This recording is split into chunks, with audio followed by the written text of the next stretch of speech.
Hey. We don't know what David's going to do, but why don't we get started? Because I want to make sure we get this done before the kiddos wake up, John. They're in their, for those of you that just joined us, they're in their rest period right now. Much appreciated. So John's using his respite to be with us. So thank you very much, Senator Morgan. All right, so let's call the meeting to order. And we are working with the the Commission to Study School Funding, and this is the engagement work group for July 16th, 2020. So the first thing we need to do is this is going to be recorded. We will not be able to take any calls from those who are listening. If you're interested, you can go on the website and state your questions, and we will try to respond to those in a timely fashion. So let's see, I'm getting my notes here. Okay, so let's, I'm getting a note from the boss here for a second.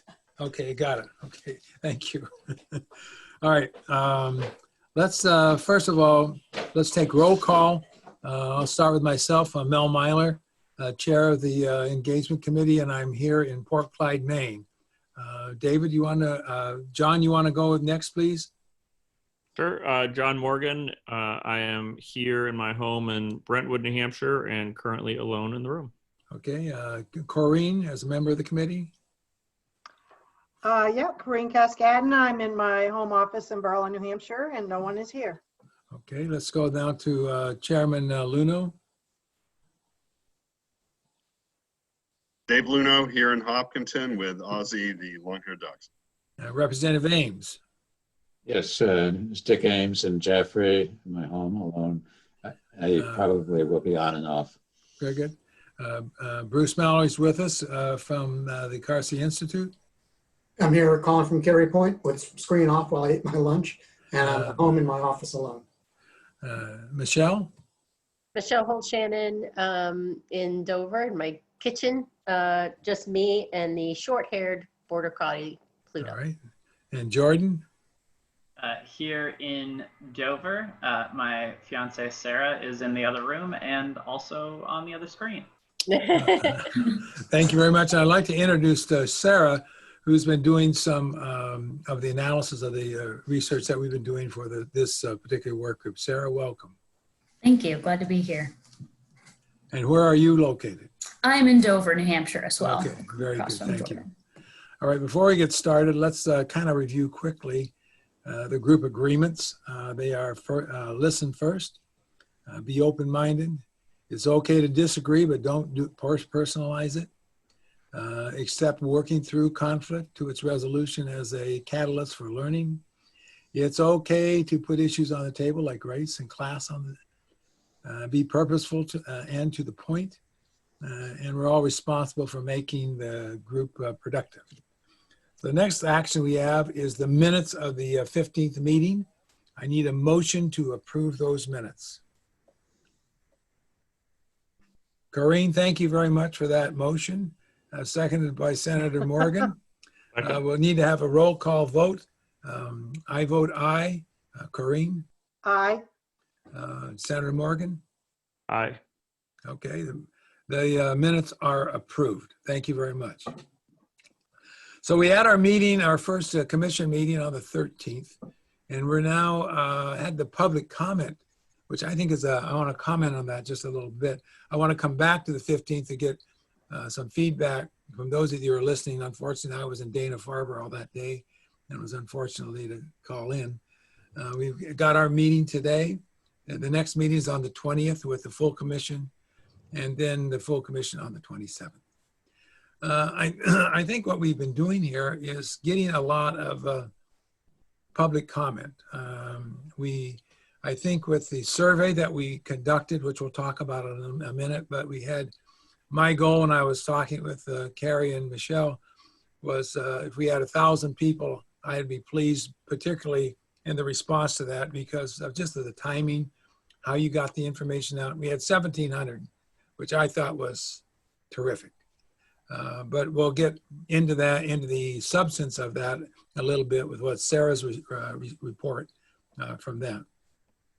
Also, I think the idea of the survey, the public comments that David's now engaging in the commission, plus the regular meetings that we'll have on that Wednesday of seeking public comment.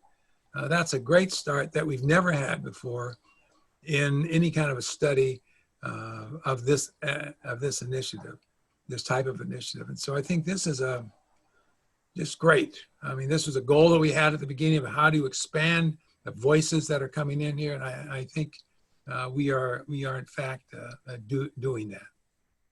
We also had those focus groups that I want to talk a little bit more about that too, that we had early on with the stakeholder groups. We need to do a little more fine tuning if we think as we begin to look at what's going to happen in February. So those are just some exciting kinds of things, I think, as far as trying to engage people beyond just the commission. Let's talk a little bit more. I know that there was a report. I had to get off early on the commission because I had another doctor's appointment. Let's take just a little bit of time talking about the themes that came out of those focus groups that we had earlier this year. Michele, you want to lead us through that? Well, I'll just say that, that we'll have that information ready for the July 27th meeting. We've had a little bit of a report analysis pile up. But there were some things that Carrie shared for the broader commission. I won't repeat those, except that, I mean, she did just sort of emphasize some of the things that were repeated across the communities and shared the mix that we had. If anyone didn't see that, there's a PowerPoint that she shared, and we can share that again. But when the final report is shared, there'll be a little more nuance that we'll be able to get into. But it was a definite mix of communities in terms of the resources that those communities have, and in terms of their geographic spread around the state, and some pretty clear comments about what they were recognizing. So recognizing the disparities, whether it's because you see that you don't have what others have, or that you see that you do have some things that others don't have, and that was pretty clear. But again, let me know if some, I can't remember who all was. I think everyone was there who's here today, but happy to reshare that PowerPoint, and I believe it's posted. I think the power of that group, yes, was the ability to have people from across the state for the first time have a conversation. And I think, we need to think about whether or not down the road, we might want to go back to that group as we begin to come up with some recommendations, because they were the real stakeholders about how the raising of revenue and the expenses of that revenue, and give them some feedback based upon what they said. But I think the dynamic of having people from Berlin and Rye have an opportunity to talk with one another, boy, that just doesn't happen. You usually talk regionally without the opportunity to really get the idea of what's the impact in other parts of the state. I thought that was a terrific move. So. And I'll just say, just as a reminder, those stakeholders were all budget decision makers. So yeah. They knew the lingo. They were either district or school board or, somehow town council, municipal. Somehow they were looking at budgets and voting on them and making decisions about them. And so I actually really like the idea of going back to that group when there's some solid information to float, prior to final recommendations, because I think they were a great group to start with in terms of just a really informed bunch to feed some information for the commission to Yeah. consider. I don't think we have that currently on the schedule. No. But I think, Bruce and Dave, we may want to do that. And again, I think not only to that group, because we've got that listserv of who participated, so we can specifically invite them.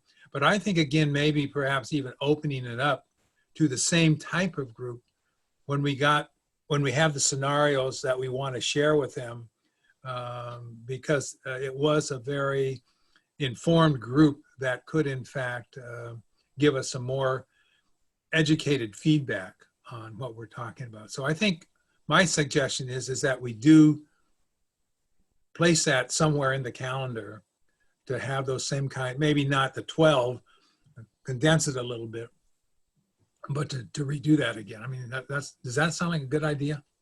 I'll just say, or at a minimum, reach out to those that did participate, actually to all those that were invited, not just that participated. And so we have about twice as many who RSVP'd yes as actually showed up. But we have a good list of who said yes on the RSVP. At a minimum, invite them to provide written comments to whatever emerging recommendations are starting to gel in the fall. We'll have to look at our budget and time and capacity in terms of another round of those kinds of online focus groups, depending on the other kinds of engagement activities that we're also carrying out, which will be considerable. And those folks that participated in the focus groups, our local municipal leaders who actually manage school budgets, will certainly be able to participate in the online community, what we're calling community conversations that will include a mix of people, but those voices will be welcome at those. My issue though with, excuse me, Michelle, but my issue, Bruce, is that it's one thing to have the community conversations with individuals who may not necessarily have the same area of expertise. I think the dialogue is different with that group that have the expertise vis-a-vis that who may just have an interest in it and not have that background or the responsibility of impact, of implementing whatever we come up with. So I do think that there needs to be at least some time to at least talk to those 50 that we talked about. Anyway. Okay, Michelle, you were going to say something. Yeah, I was just going to say, I think it'd be really easy to add a one, we don't need to do 12 again. We just, a one-time opportunity, I think would be fine, even if we did some breakouts within that, breakout groups within, the Zoom call. So I feel confident that a one-timer can be added in based on the reshifting. We're going to talk about this later, just the reshifting of how we do things, since it's looking very unlikely that we'll do in person in the fall anyway. So. Okay. Any other comments on that? Then let's go to the 1,770 responses from our people who finally have their voice that they could hear. I think that was a good terminology to give school employees the idea of having voice in what their concerns are. And Sarah, you've been doing some preliminary stuff. Obviously, it's going to take Sarah and Carrie and Jordan to look at the open-ended questions and how we're going to categorize those open-ended questions. They'll be doing that later, but for right now, Sarah, take 5-10 minutes just talking about some of the preliminary things that you talked about as far as the demographics of who responded and then some of the stuff they were saying. Sure, yeah. So as you mentioned, the first maybe 10 or so questions are more about demographics. They're a little bit more close-ended questions. And then there are 5 qualitative questions that are more open-ended that will take a little bit more time to analyze and code and go through. So this is just kind of an overview of some of the preliminary findings of these more closed-ended questions. But we will be down the line using these demographic questions and responses to sort of inform or tell us more about the qualitative answers as well. And I'll get to that at the end a little bit here. So just to start off, the first question was asking about the level of students that the employee serves. And the most common response was elementary, with about 30% reporting that they serve elementary students.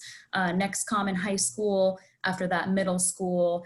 Then about 8% worked for the district or SAU. And a pretty small percentage worked for preschool or pre-K, as might be kind of expected in the state of New Hampshire. That was at about only 2%. And then the rest, about 8% or so, are across different combinations. So those who work with multiple different levels of school. And we'll have tables and breakdowns and more detail on all of this. I have that in front of me now, but don't want to go through every single thing line by line. So this is just kind of a big picture overview, but please, if anyone has any questions or is interested in some specific question, I'm happy to answer anything about that or give any specific frequencies if there's anything of interest as I'm going through this. So feel free to interrupt. Then in terms of positions, so 42% were classroom teachers or educators. And then the second most frequent response category was special education or student or pupil services positions at about 15%. And then following that, the third most common response was administration or leadership with about 12%. And then the rest had well, let's see, classroom or student support staff at 11%, and then other categories were 5% or less, but we do have a breakdown for that. So including office staff, guidance, health services, technology, facilities, food service, and the list goes on. Then we asked about what type of community or communities do you serve? So folks were able to respond saying either rural, suburban, urban, or a mix of community types. The most common response was rural, with about 48% responding that they serve rural communities. And that's rural only. So the next common response was that they serve a mix of community types, with about 22% of folks reporting that that's the community that they serve. And we do have some additional information because respondents were allowed to select both rural and a mix of community types, or both suburban and a mix of community types. So there's some finer grain detail in there that we can tease out as well. The next common was suburban, with about 20% reporting that they serve suburban communities.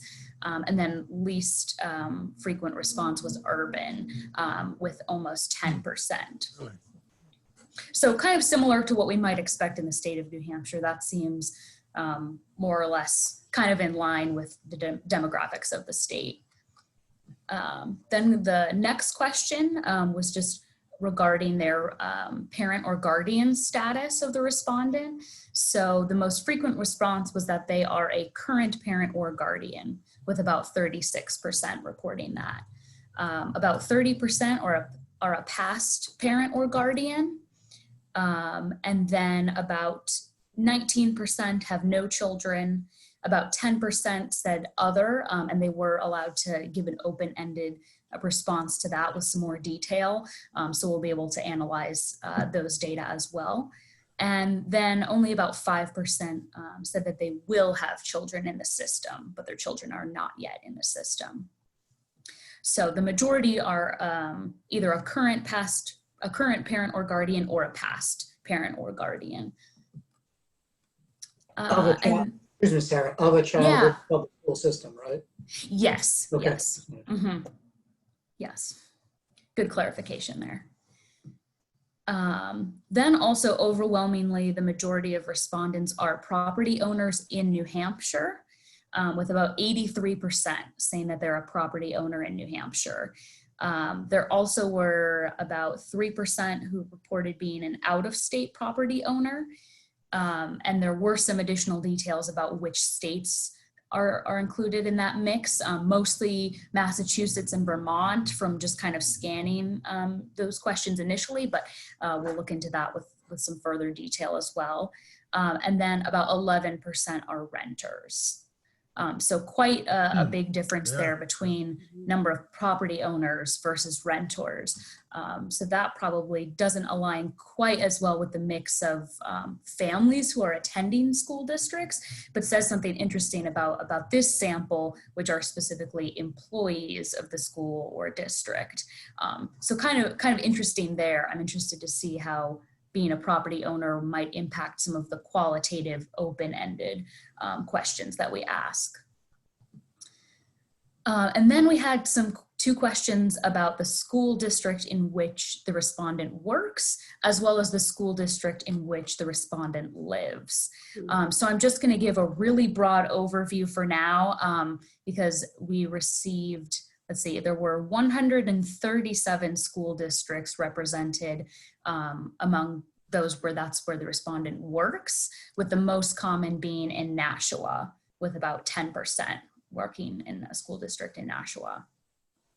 And then in terms of the school district in which they live, there were 149 different school districts represented, with again, the most common being Nashua. But again, we'll provide all the details on that for each school district. And we also may do a little bit of regional analysis where appropriate as well as we go through this further. So on that particular point, Sarah, Yeah. will there be a percentage of, because when I read that question, I was looking to see, well, what percent lived in and what percent lived out of district? Right, yeah, who live in the same school district that they work. Right, we'll be able to find that as well. Yes, yeah, we'll definitely include that because that will be interesting to see. There are more school districts in which respondents lived than in which they worked. So that gives us a sense that there is definitely some difference there, but it'll be interesting to see what that overlap looks like. So we'll definitely take a look at that. And then the next question was whether or not the respondent is satisfied with the resources available in their district. So this was interesting. The most frequent response was that they were somewhat satisfied, with about 42% saying they're somewhat satisfied with the resources available in their district. The next most common response was somewhat dissatisfied, with about 21%. So the majority of folks kind of in this middle, somewhat satisfied, somewhat dissatisfied space. And then the next common category was extremely satisfied, with about 17%, neither satisfied nor dissatisfied at about 12%. And then the least common response was extremely dissatisfied, with about 7%. So that's interesting. Overall seems to skew a little bit more towards satisfied than dissatisfied. Although there is then jumping to the next set of questions, which was rating the how well the current funding system of public education works for you in your role, for the community that you work in, and then for the community you live in. I'll go through those three individually, but they were overwhelmingly more negative, which I think is interesting following that question where there was some vaguely positive perceptions of the amount of resources available in their district. So for how well the current funding system for public education works for you in your role, the most common response was not well at all, with about 33%. So about a third of respondents said that the current funding system for public education does not work well at all for you in your role. And the least common response was that it works extremely well. Only about 3% said it worked extremely well. The second most common response, though, was moderately well, with about 27% saying that it works moderately well for you in your role. Then next was slightly well, with 21%, very well had about 12%, and not sure with about 4%. So kind of an interesting mix there as well. And then when asking how well does the current funding system for public education work for the community you work in, again, the most common response was not well at all, with about 34% saying that it works not well at all. But then again, the second most common response was moderately well with 25%. And then the third most common response was slightly well with about 22%, then very well with about 12%, not sure again with about 4%, and again, extremely well coming in as the least frequent response with about 3%. And then that pattern follows more or less the same when asked how well does the current funding system work for the community you live in, as opposed to the community you work in. So again, the most frequent response was not well at all with about 30%. Second most frequent again was moderately well with 25%. Then slightly well with about 21%, very well with 11%, not sure with about 8%, and again, extremely well coming in as the least frequent with about 3%. I will also note these are all rounded. So of course we have the exact decimal places and this is just sort of an overview. So if you're counting in your head and realizing things are going over 100%, that's why. So that just kind of gives a very big picture overview of the closed-ended questions that we've looked at so far. One thing I wanted to ask sort of before we take this step into the qualitative coding piece where we're looking at the open-ended responses. I was interested if anyone might have any thoughts on particular ways they're interested in cutting the data. In particular, looking at, like for example, we thought it would be interesting to look demographically based on what type of community or communities do you serve. So whether you serve a rural, urban, suburban, or a mix of communities, and sort of breaking down the qualitative answers by that category, as there might be some significant differences between those who serve rural communities having different types of responses from those who serve suburban or urban communities or a mix. Are there other kind of demographic things that jump to mind? I mean, we'll kind of cross-cut as much as we can in the time that we have, of course, but just wanted to give some space for that if there was anything that really stood out as being important to look at. One cross tab might be level of teaching that they're in, or the work that they're in. That could be a good cross tab too, I think. Great. Any other thoughts? Now, when you go into the open-ended questions, how are you? Do you look for keywords, or how do you quantify the open-endedness? Yeah, that's a great question. So the process of qualitative coding that we're embarking on is at first, so Carrie and I are working together very closely on this. We're both going to take the first 50 or so respondents and look at those questions and just sort of identify themes that emerge for each question. So when a respondent is asked about barriers, maybe they bring up taxes, or maybe certain words or phrases or ideas like financial limitations or resources, maybe different ideas are coming up, and we'll note those and kind of sort them into buckets. Then after that initial stage, we'll compare.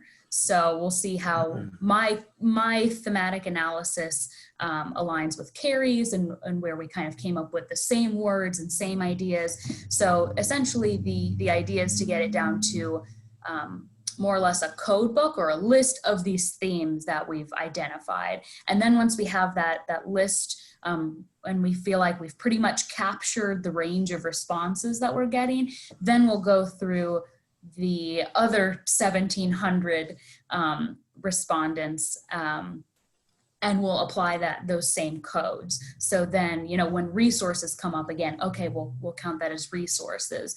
And then we can sort of look at the frequencies. So we can look at the number of times that people mentioned resources, for example, or the number of times they mentioned the city they live in. And we can sort of start to look at how many things are being discussed and how often in that sort of a way, if that makes sense, if that's a good overview.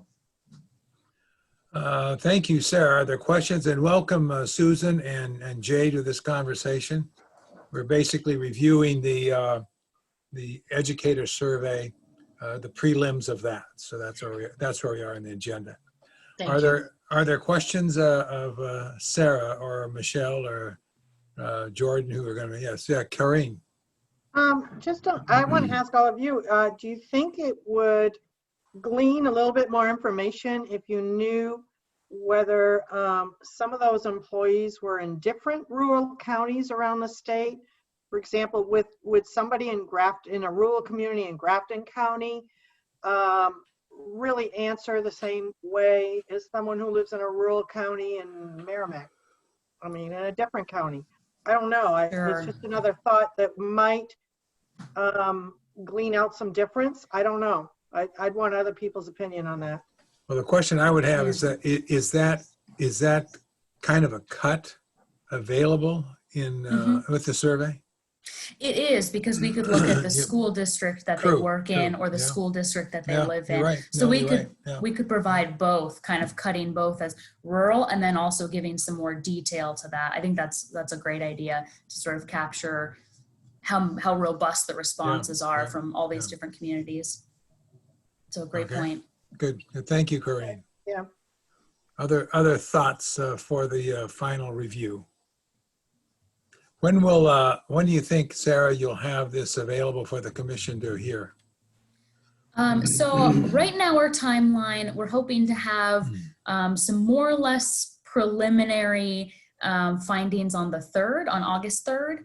And then in the following week, kind of have things wrapped up and have a more final report to deliver by the week of the 10th of August. That's the plan right now. So we'll see as we dive in. Okay. And Michelle? yeah, I'm curious if, especially, Dave and Jay and others who are on other committees too, but if there's anything, like in adequacy and fiscal, if there's something we should be kind of listening for, and it'll reveal itself. We don't have to go searching for it. But for example, teacher salaries is an example of something that keeps coming up. And so I expect that will show up. So I'm just curious if there's anything you want to flag that you are curious about. Yeah, So I think AIR has given us some, the variables that they're commonly using that would be good to test. The population density versus the scarcity of resources that might be in rural areas. That I think without going through all of those, I would try to glean, and I think we've got actually something we've written recently that had and I think relative to the resources, is it human resources versus books, computers, support facilities? Is this a capital expense or human or operating resources? If there's some way to, but I was very interested in the segmentation that you're able to look at this by type of town, type of school, and a type of person reporting, a teacher versus an administration. That would be a great cut, Sarah, too. Yeah, definitely. Yeah.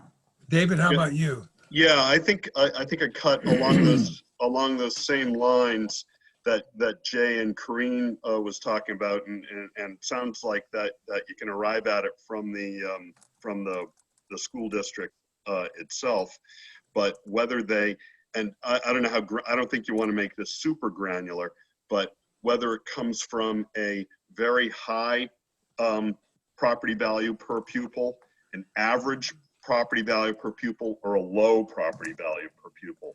So exemplar districts would be, low would be Berlin or Claremont, So something less than, I don't know where you want to draw it, less than $800,000 in equalized property value per pupil.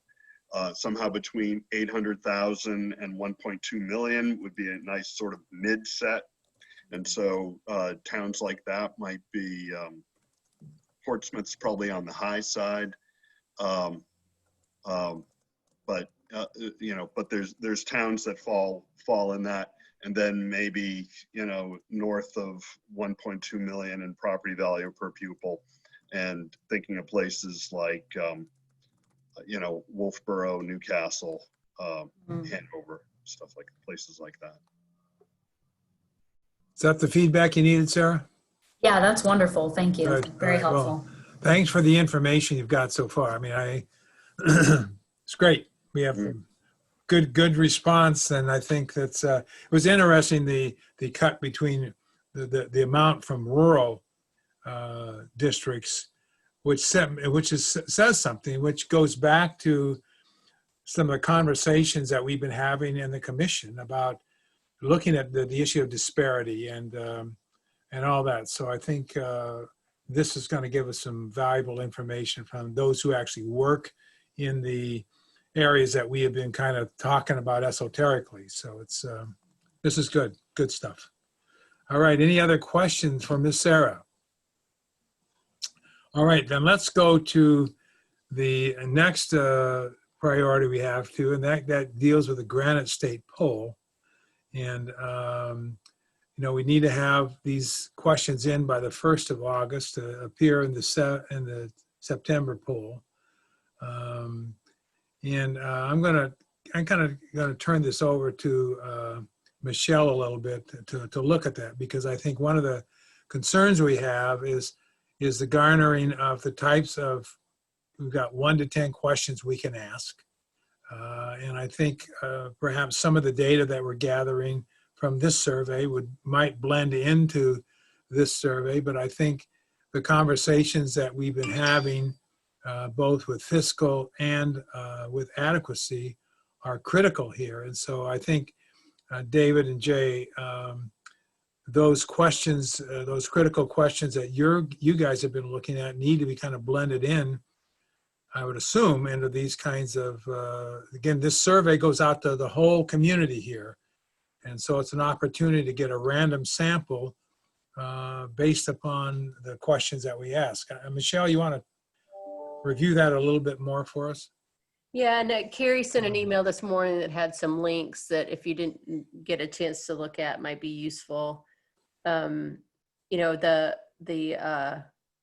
essentially we need to come up with our questions, and you know, because this is kind of a broad, this is the broadest group, I guess, that will have a real mix. You know, we've kind of focused in on the other groups that we want to augment, you know, like the, you know, educators and families and things like that. So this should be a broad group of people.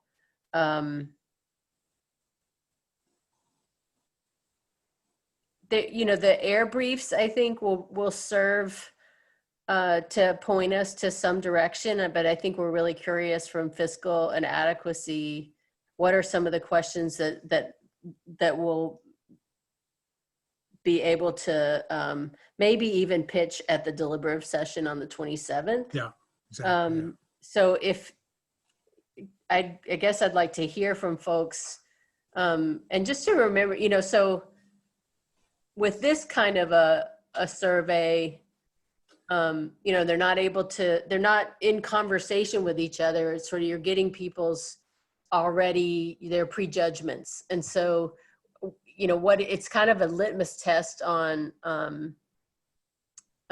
you know, what people are thinking right now. You know, has anything in the last, you know, changed over the years in terms of opinion around education in New Hampshire? So I'm just curious if folks have thoughts about what would matter to you to hear about from this kind of a set. Yeah, I would, Dave, before you respond, I would assume that the preliminaries that we heard from the interest groups from Kerry at our last commission meeting, plus some of the data that Sarah can report on on the 27th, that those preliminary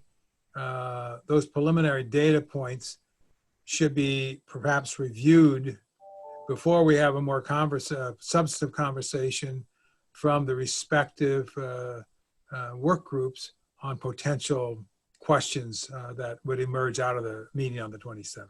Yep. Yep. True. So Deb, I didn't know whether or not you wanted to. Yeah. So no. Thanks for asking along these lines, Michelle.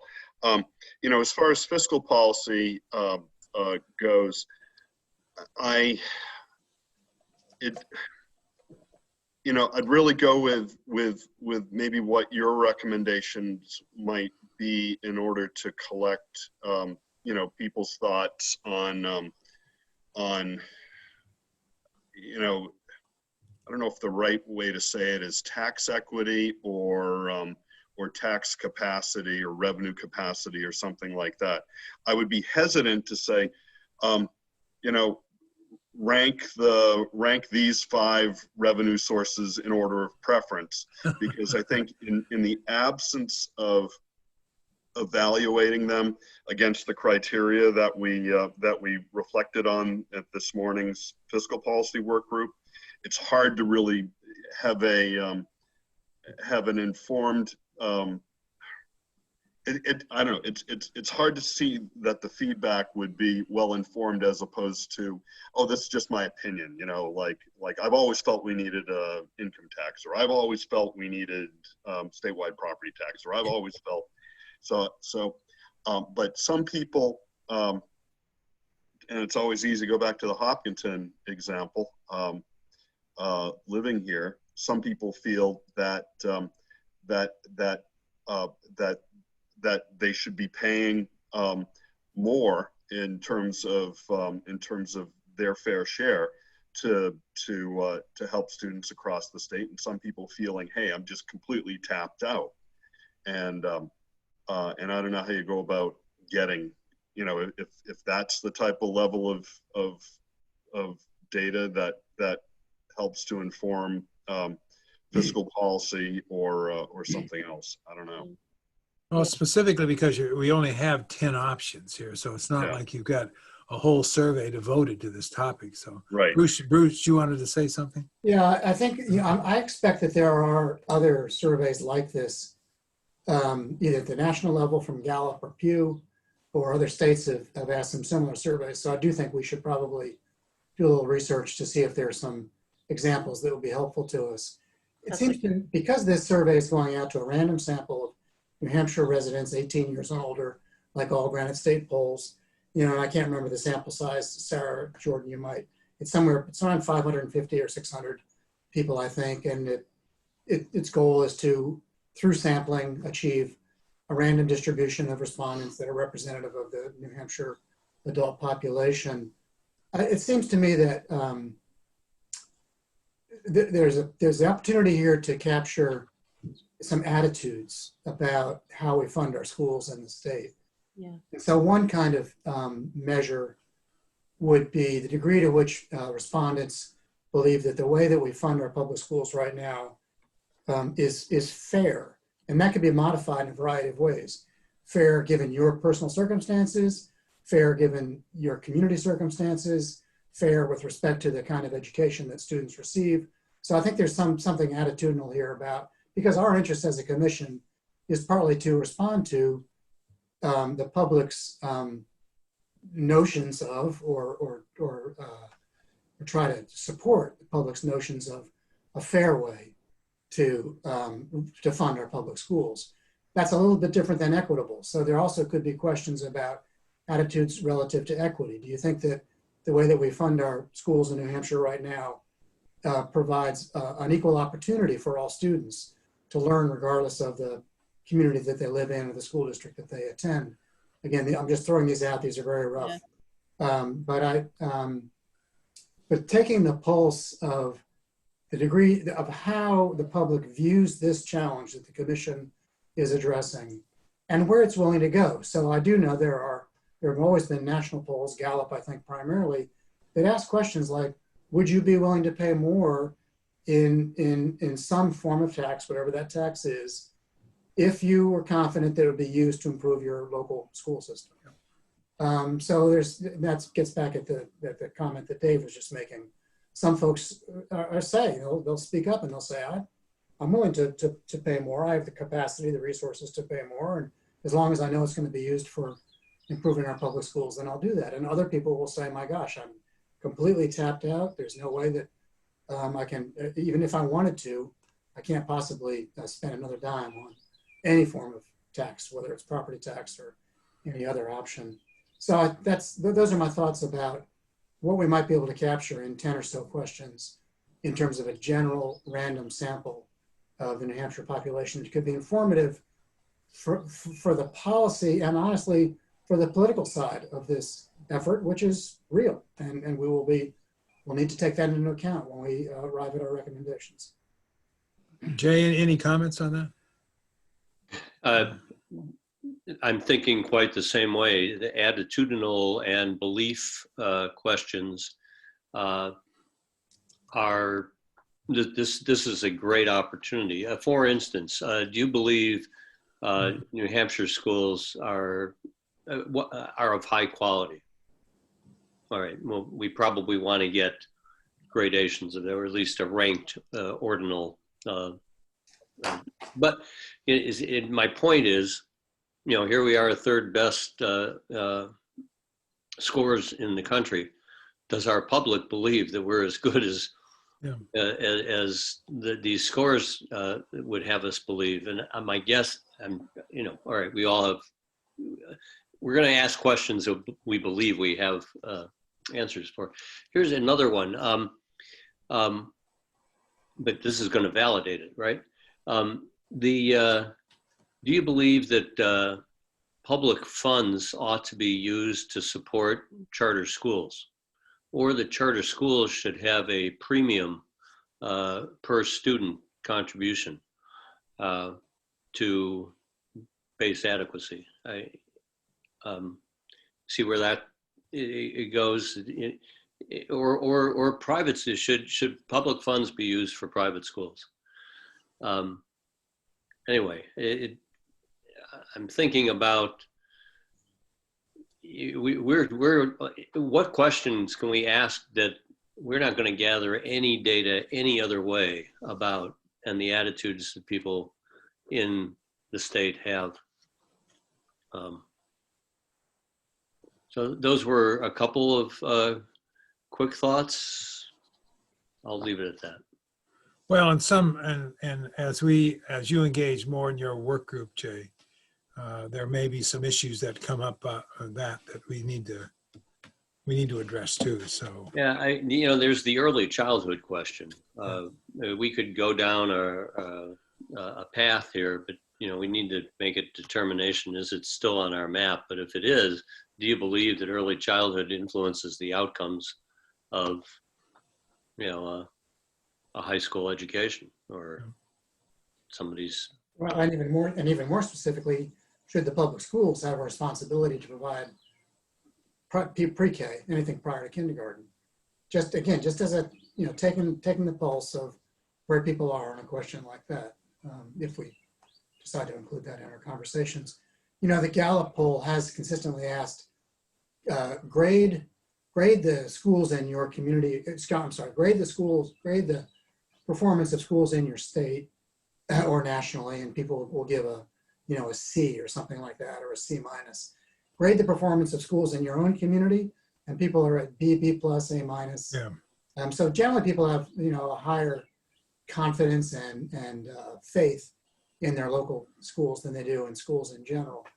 We might, I doubt that the sample size in those Gallup polls will let us do much with New Hampshire data, but we might want to at least find out if we can aggregate, pull New Hampshire data out of those kinds of Gallup attitudinal polls, so that if those questions can be answered through that data, we don't need to take up space in the Granite State poll. Yeah, there may be some regional issues that they address in their polling. Yeah. That's very true. So we've got 10 questions total. Yeah.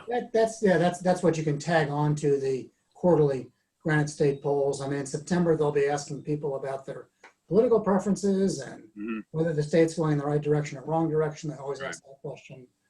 So in terms of their room to add additional questions. With the on that point though, Bruce, with the controversy around the opening of schools, Yes. is there a possibility that that's going to be on their polling since they're developing the stuff in August?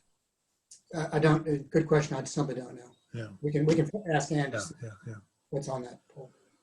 Yeah, I'm curious about the pre-K question too, because you know, I'm not sure this commission's going to be able to put together a comprehensive pre-K plan, but we may want to make some recommendations in terms of, you know, I don't want to, you know, it sounds baby steps. It's not baby steps, but what would be a good first step in it, and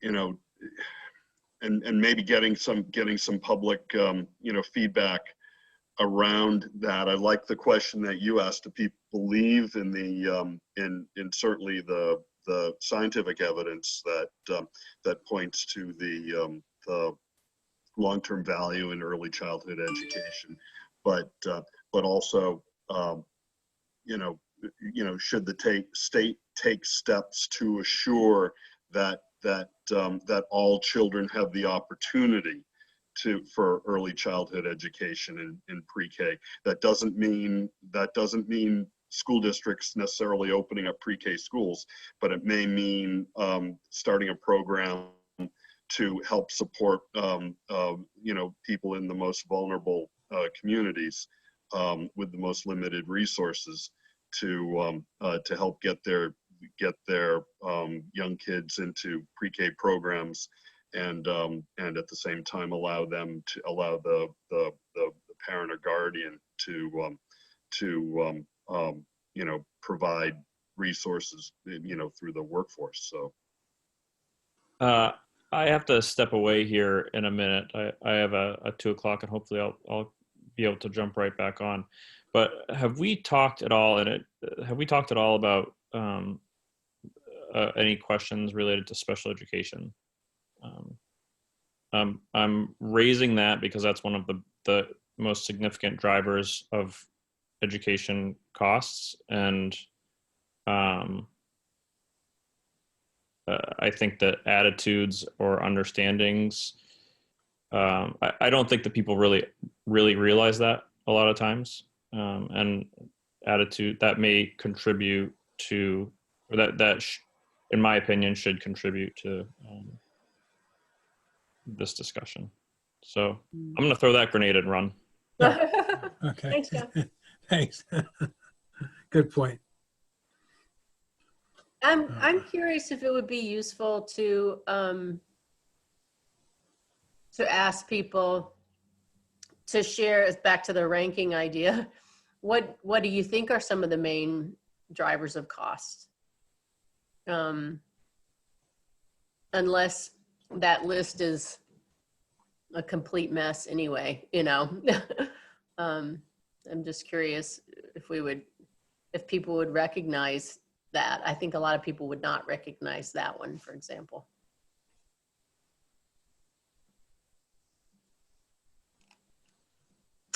Okay. Other thoughts?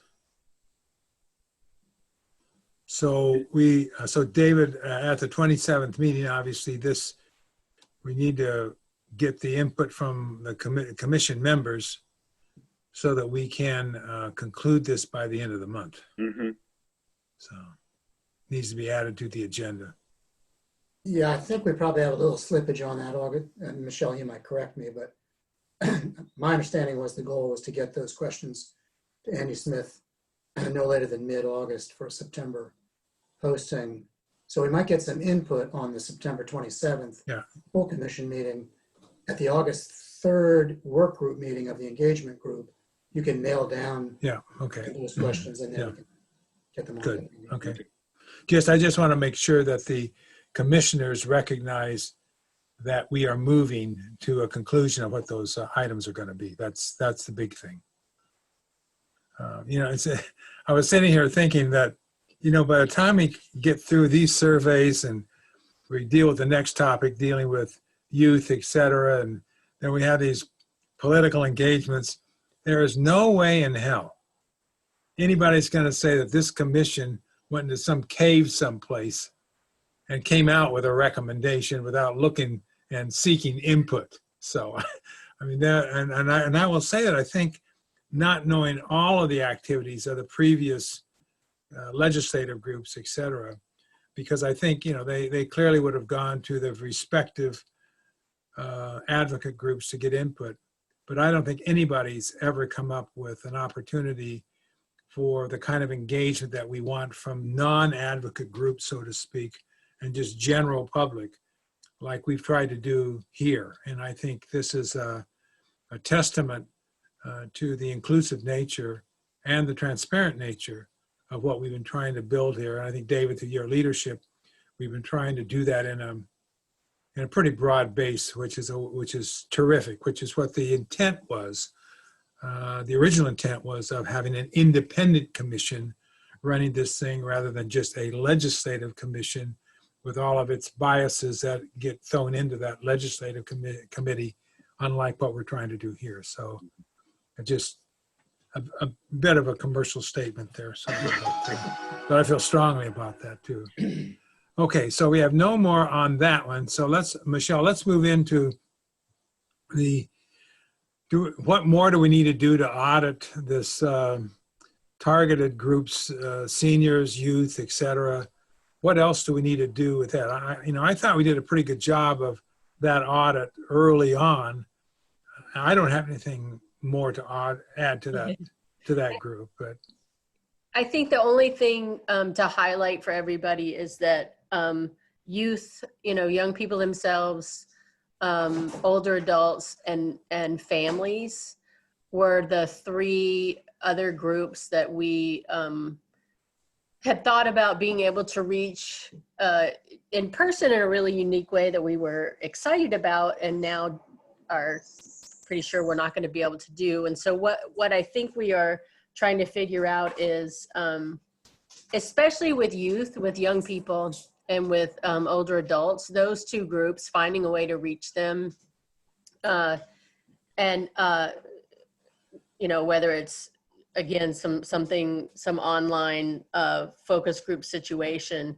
We have families sort of scattered in everything, that we've done. And so I'm curious, I think I'll probably maybe ask Carrie and Sarah just to help us think, like, are they actually a missing demographic? I'm not sure they are. So, but maybe we've only heard from, we have, anyway, so that's a question. But clearly we have a gap with young people and older adults. And so I think what we're talking about right now is finding a way to, through partners and outreach. I would rather they be combined in some way so they can interact with each other, but I need to think about whether or not maybe we could do a couple of different ones, like some that are all older adults, some that are all youth, and a few that are some kind of intergenerational combo, which would be kind of cool, I think. So right now we are assuming that it would be an online opportunity, and I'm curious if folks have thoughts to make sure that those don't remain gaps for us. Susan, do you have any ideas on? You must be head over heels right now. What the heck you're going to do this fall? But as you begin to look at your community that you're working with, as far as engaging, because the interesting thing about the demographics of your group is that you're dealing with both young people and I don't say, believe me, 30-year-olds are not experienced, but seasoned citizens. Yeah, right. So I didn't know whether or not you had some thoughts about how that might happen. Yeah, I actually, thank you, Mel. I do. I mean, I think that we can incorporate it into many of our social science classes as an encouragement to people in our political science classes for them to complete a survey. You know, they're going to be doing, particularly in those areas, most of their classes will be online in some way. So we have that opportunity. I also think through the various student senates on our 7 college campuses that we can encourage students. And as you recognize, you know, a proportion, at least, I think, what is it, 38% of our student body is 25 and over. Really? Yeah, but I would say on the, you know, 18, 19-year-old side, we're probably at more than 30% as well. So we've got 2 good groups, and I do think we can participate. I'm serving on a committee that brings both CCSNH and USNH together. I'm happy to work with my 4-year counterparts and raise it. I could raise it also to the New Hampshire College and University Council if we have something that we're putting together. And I think if the, you know, the encouragement comes from the respective presidents, I think we could get a response from New Hampshire residents who happen to be at our colleges. Well, that would be good then, because that would cover a good student population. I mean, from a higher ed standpoint, from an experience standpoint, if we thought about dealing with the AARP, because I think they are, you know, they're very engaged in community issues and political issues, et cetera. And I would assume they would be more than willing to try to at least engage their membership, which is vast, to seek input from them. Yeah, I think we'll be able to reach older adults with some focus groups, you know, just for them. Yeah. And as you're talking, Susan, I really, I'm kind of, that covers a lot of that recent grad. Yeah.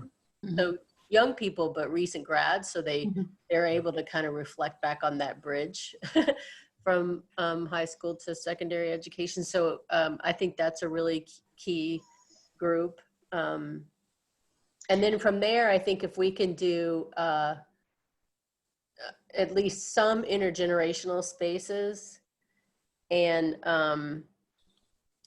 some, you know, one of the things I was thinking about, and I actually am curious if folks have thoughts about how the public comment went yesterday, but if we had a public comment that the commission held and was really reserved for young people going to school in New Hampshire. So whether it's, you give it an age range or, you know, reach out to, you know, youth organizations and encourage them, that Reaching Higher has their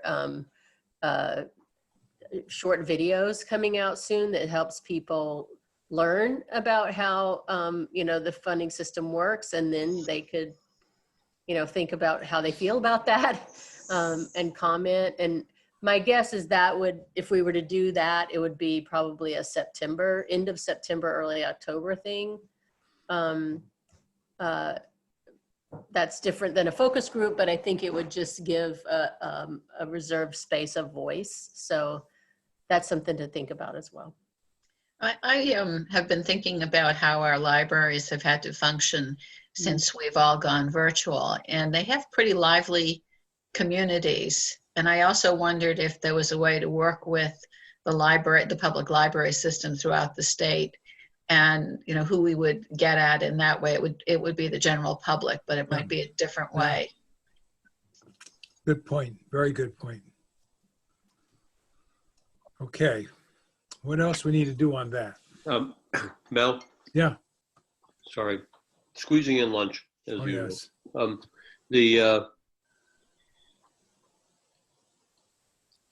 Is something that is very perplexing, and I think that the focus group are going to be our mechanism. The START Commission surveyed 50,000 people. Not a one was student. There was no room for students to participate in that. So we're hearing about student needs. only through parents. And so that's really concerning for me. If I have a regret about the hearing we're scheduling for next week, it's again, we did the same thing. There's no student voice. And if you think about it too, we've got our statutes that say, and you won't do non-academic surveys. Which if there was ever a time to hit yourself upside the head and say, wouldn't it have been great to be able to survey students on what distracted them from their studies during this last year? Anyway, allow for those digressions. That student voice, we can't miss that, because you think about the resources. Asking staff about the resources, but students, what do you need to learn? And I think a lot of students would be able to tell us, I need more one-on-one time, or I need to progress faster. You get it. There are some things that I just don't think we can get without student input. Well, on the point of the 21st, Jay, my sense is that conversation is a beginning. I don't think it's an end. I mean, based upon what we're going to gather from the commissioner and from the other advocate groups there, your comment about students is very relevant for that group. And I think that I've mentioned this to you before. I think there'll be a follow-up joint meeting. There's got to be. I just don't want to determine our outcomes before. Well, yeah, I know, but I think we take the data that we gather from there, and then we say, okay, who haven't we heard from yet? And you're just mentioning that they haven't been heard from. I mean, there's so much dismissiveness around students, but you and I both know that students bring with them to school in this age a much higher degree of how they learn and what they want to learn than in earlier ages. And I think Peter Senge is very complete when he talks about systems change, particularly in schools. The issue of student voices being a very important piece because of what they bring, and they ought to be at that table expressing themselves. So I absolutely agree with what you're saying there. Yeah. So, okay, so we'll do that. We'll do that, Jay boy. We'll do that. Okay, so other issues, Michele, I'm coming back to you. I think we've done a little briefing on the survey and the audit of that group. Anything else we need to conclude on that?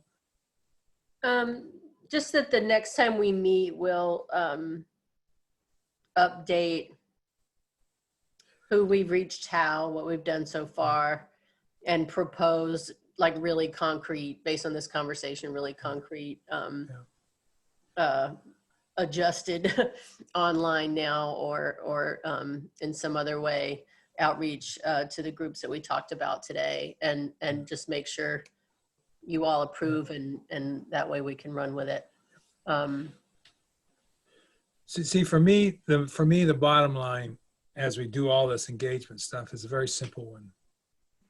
And that is, obviously what we ultimately end up is going to go to the legislature. And when we go to the legislature, I want to be able to say to them, this is what we've done. This is not an isolated group that has come together and basically cobbled together a bunch of ideas and thrown it at you. I want to be able to say to them, this stuff was vetted by, the information was compiled and vetted by a number of people outside the commission to the commission, and it's based upon that foundation that we bring this forward to you. So that nobody that can sit in that 400 assembly say, oh, you guys just did this like everybody else did and came up with some kind of an idea to come forward with us. So it's, for me, you can feel I'm very passionate about that, because I think that's what makes the work of the commission a lot easier, frankly, as they begin to gather all this information from a variety of different sources. So everything, frankly, from what you and Michele and Sarah and Carrie are doing to create that foundation is fundamental to the success of this project. Okay. Sorry for the commercial, but. Nope. Oh, Taking okay. that serious. Taking that All serious. right. Okay. So, okay, with that, Michele, anything else? Well, I think the last thing is on July 27th, making sure we know what what the work group wants to share or needs to bring up during that deliberative session. We've named already questions for the survey. Is there anything else that you want to make sure the full commission addresses on July 27th? Yeah. Okay. Anything else for the good of the order? David, do you have anything you want to add to this work group? No, this has been a great meeting. So, Okay. All right. so thanks, Mel. All right, guys. Okay, good. We'll see you, and thanks everybody. Be safe, enjoy the weather, and even hug somebody you love. All right. Take Somebody care. on your quarantine. Okay, buddy. All right. Thanks, everybody. Take care. Bye-bye. 3 o'clock adequacy. Bye-bye, yeah. Bye.